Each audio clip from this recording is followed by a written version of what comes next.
NEET পৰীক্ষাত আলমগঞ্জ ধাৰ্মিক academy senior second year ছাত্ৰী মৌচুমী ছিদ্দিকাই সুনাম কঢ়িয়াই আনিবলৈ সক্ষম হয়।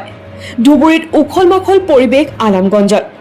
বহু জল্পনা কল্পনাৰ পিছত নীট পৰীক্ষাত ধুবুৰী জিলাৰ বগৰীবাৰী আটানীৰ এটা দৰিদ্ৰ পৰিয়ালৰ কন্যা মৌচুমী ছিদ্দিকাই সুনাম কঢ়িয়াই আনিবলৈ সক্ষম হয়।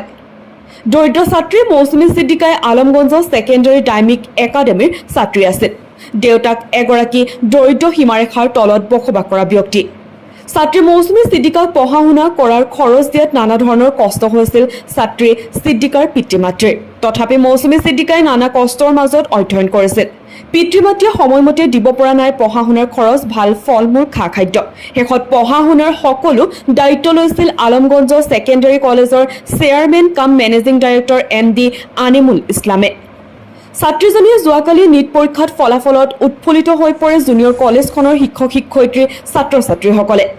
720 নম্বৰৰ ভিতৰত 660 নম্বৰ লাভ কৰে মৌচুমী ছিদ্দিকাই। আজি ছাত্ৰীগৰাকী ফুলাম গামোচা জাপিৰে আদৰণি জনোৱাৰ লগতে এইদৰে 17 নং ৰাষ্ট্ৰীয় ঘাইপথেৰে ছাত্ৰ ছাত্ৰী শিক্ষক শিক্ষয়িত্ৰীসকলে লগত লৈ ৰেলী উলিয়ায়।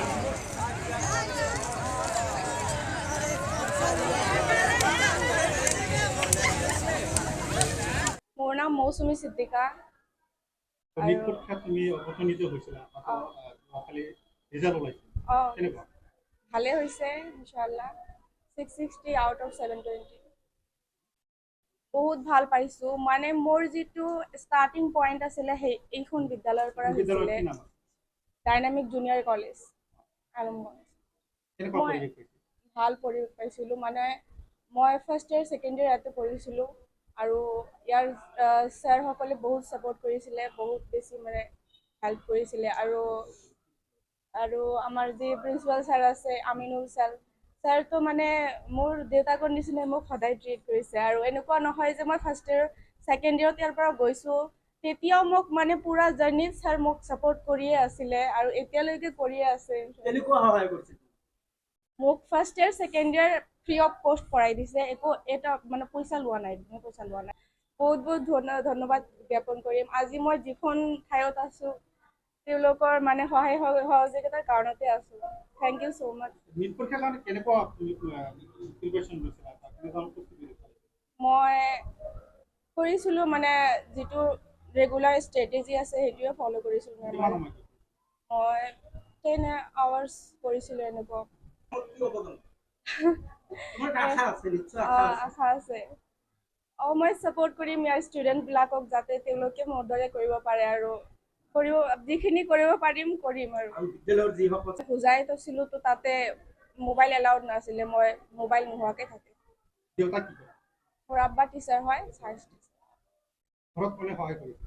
মোৰ আম্মা আব্বা সকলোৱে কৰিছে, মোৰ ভণ্টিসকলেও বহুত ছাপোৰ্ট কৰিছে আৰু তেওঁলোকে মোতকৈ বহুত বহুত বহুত বেছি কষ্ট কৰিছে।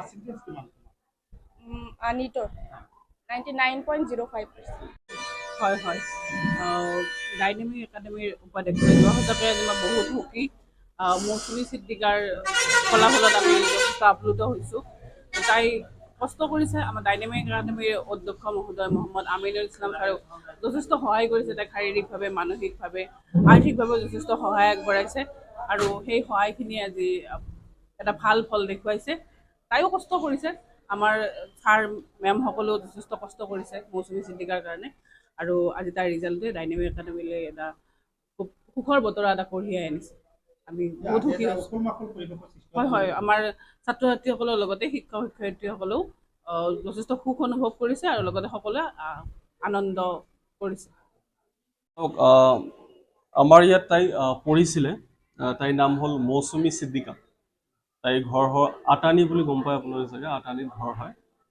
তো ইয়াত পঢ়িছিলে, মই তাইক ফ্ৰী অফ কষ্টত পঢ়াইছিলোঁ। 2 বছৰ ছায়েন্সত পঢ়িছিলে, ফ্ৰী অফ কষ্টত পঢ়াইছিলোঁ।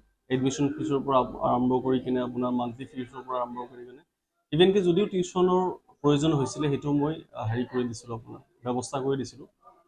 আৰু উল্লেখনীয় বিষয় ইয়াত এটা কথা ক'বলৈ বিচাৰোঁ যে মৌচুমী ছিদ্দিকা যে তাইৰ দেউতা আছে, তাইৰ দেউতা হ'ল মোৰ ইয়াতে DLED কৰা, 2 বছৰ ইয়াত DLED কৰিছে। DLED কৰি ইয়াৰ পৰা ভাল পাৰ্চেণ্টেজ পাই এতিয়া প্ৰাইভেট মানে চাকৰিটো হোৱা নাই কিবা কাৰণত, এতিয়া প্ৰাইভেটত কৰি আছে। DLED ইয়াৰ পৰা কৰিছে আৰু মৌচুমী ইয়াতে পঢ়িছে। চবৰ ক'বলৈ গ'লে দুজনে মোৰ ছাত্ৰী এজন ছাত্ৰ এনেকুৱা মানে। তো এতিয়া ধৰক মোৰ চবতকৈ ডাঙৰ এইটোৱে ভাল লাগিছে যে ধৰক কালি গধূলি টাইমটোত যেতিয়া মোক ফোন কৰি কৈছে ছাৰ যে এনেকুৱা কথা যে মানে ৰিজাল্ট হৈছে, মই বহুত ভাল পাৰ্চেণ্টেজ পাইছোঁ। কিমান পাইছা? 660। চ' এইটো সময়তে মোৰ এনেকুৱা ফিল হ'ল যে 9 ইয়াৰ্ছৰ যিটো তপস্যা, 9 ইয়াৰ্ছৰ যিটো আপোনাৰ হেৰি আছে। গৌৰীপুৰৰ পৰা চাহাবুদ্দিন মোল্লাৰ প্ৰতিবেদন, নিউজ 24 এনি।